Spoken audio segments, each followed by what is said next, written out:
പോലെ തിളങ്ങും കുഞ്ഞുവദനം എന്തൊരു ചന്തം, മുത്തുപൊഴിയും പുഞ്ചിരി തൂകും ഹസാൻ മുഹമ്മദ് മോനിന്തഴക. അപ്പയ മുഹമ്മദിനും ഉമ്മയാം റസിയാക്കിനും മാറ്റലായി പിറന്നുള്ള മലരൊളിവേ. പൊൻപിറന്നാളൊളിവില്ലെങ്കും കുഞ്ഞുവാവയ്ക്കരികിൽ വന്ന് മുത്തമേറെ നൽകിയിടാനായി കൊതിച്ചേരുന്നേ. മധുരിക്കും നാളിതല്ലേ, പിറന്നാളിൻ സുദിനമല്ലേ.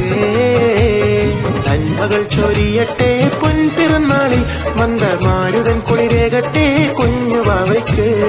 നന്മകൾ ചൊരിയട്ടെ പൊൻപിറന്നാളിൽ മന്ദമാരുതൻ കുളിരേകട്ടെ കുഞ്ഞുവാവയ്ക്ക്. വാനിലം